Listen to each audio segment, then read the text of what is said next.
Neighboring country of Nepal, which continues to remain in a limbo. After 2 days of violent protests led to resignation of KP Sharma Oli as the Prime Minister. Curfew is back here from 11 a.m. to 5 p.m.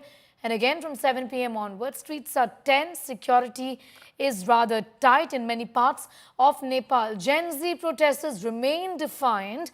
The army is holding political parleys.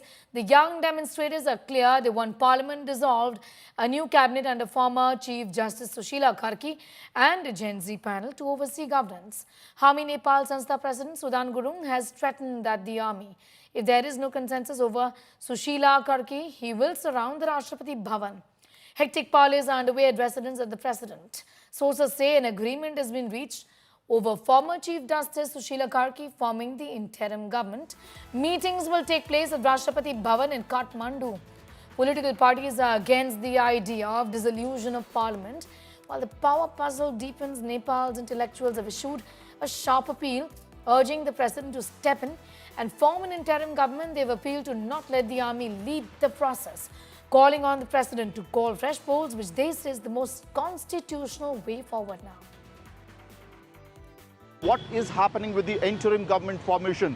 So what the sources have told us that till the late in the night, Sushila Karki, the army leadership and the Gen Z leaderships were holding talks in order to ensure that the interim government's basic formula can be chalked out.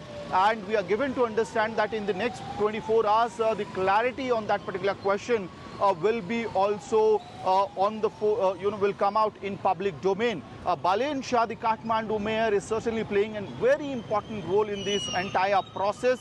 And he has also supported Sushila Karki's candidature as the head of the interim government.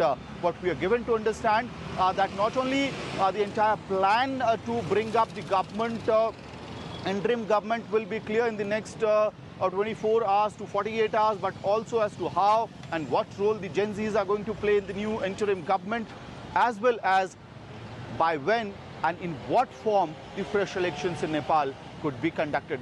When you move across Kathmandu, you will see barricades of this sort put up on every important street by the army. It is to send across a message that the city and the capital town of Nepal is under control of army, and that nobody will be allowed to disturb the law and order situation in Nepal as well as Kathmandu. The traffic has been eased off for 2 hours today. So in the morning you have 2 hours of relief as far as the traffic movement is concerned, and a similar relief is given in the evening from the curfew restrictions that are in place after the September 9th violent revolution that swept across Nepal. Now, a big development that India today is being told about at this point in time is about the formation of the interim government.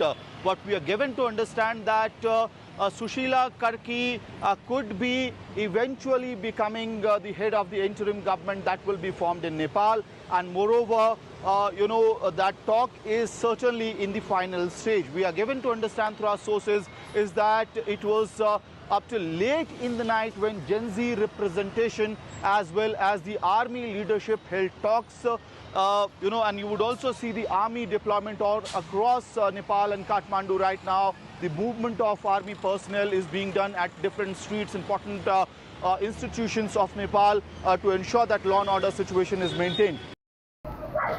Nepal में जिस तरीके से हिंसा हुई, ये यातायात office अगर हम आपको दिखाने की कोशिश करेंगे तो ये यहाँ का ट्रैफिक का ऑफिस है, जिसके हालात आप देख सकते हैं किस तरीके से सारी गाड़ियों को यहाँ पर जला दिया गया। यहाँ से सभी तरीके के जो सामान है वो ले लिए गए, और कहीं ना कहीं आप जो देख सकते हैं वो सारा स्ट्रक्चर अभी पड़ा हुआ है, लेकिन सब जला हुआ है। ये पूरे यहाँ से यातायात सुरक्षा व्यवस्था की जाती थी, लेकिन अब ये हालात हैं कि सब कुछ यहाँ पर ख़त्म कर दिया गया, यानी कि कोई ट्रैफिक नहीं, कोई पुलिस नहीं, कोई कुछ नहीं, सब कुछ नेपाल में इस तरीके का है। जो ये अवशेष हैं ये आपको देखने को मिल रहे हैं, जिस तरीके से उपद्रव हुआ उसके बाद की ये स्थिति बनी हुई है, और इसी को लेकर सारी चीज़ें अगर आप देखेंगे तो तोड़ कर एक तरह की ये ट्रैफिक ऑफिस है नेपाल का, और ट्रैफिक की स्थिति कर दी गई है कि पूरी तरीके से ये अब एक अवशेष के रूप में रह गया है, और पूरा नेपाल में इसी तरीके के ऑफिसों के हालात कर दिए गए हैं जो आप तस्वीरों में देख रहे हैं। तो कहीं ना कहीं ऐसे जो अवशेष हैं वो सब पड़े हुए हैं, ये जो गाड़ियां हैं वो ऐसे ही जली हुई पड़ी हुई हैं, और अब पूरी तरीके से यातायात ऑफिस कहीं ना कहीं अवशेष के रूप में बदल गए हैं। नेपाल से कैमरा पर्सन नीरज कुमार के साथ आशीष श्रीवास्तव। ये लोग अगर एक अच्छा सरकार नहीं बना पाए और अपने बीच में ही इन लोग के बीच में एक सहमति न हो पाए तो राजा के साथ प्रजातंत्र कॉन्स्टिट्यूशनल मोनार्की इस देश के मट्टी के लिए ये बिल्कुल सही व्यवस्था होगा, जिसमें हिंदू राष्ट्र भी होगा और राज संस्था एक अभिभावकीय भूमिका के रूप में इस देश में रहेगा।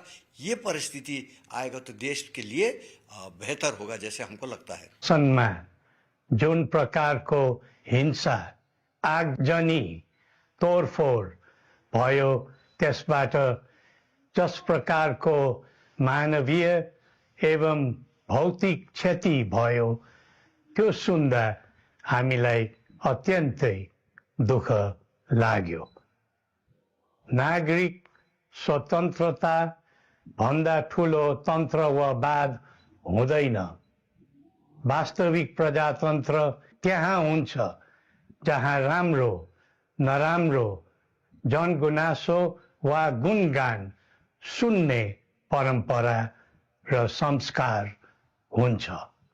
नेपाली जनतामा देश र भविष्यलाई लिएर जुन खालको जागरुकता पैदा भएको छ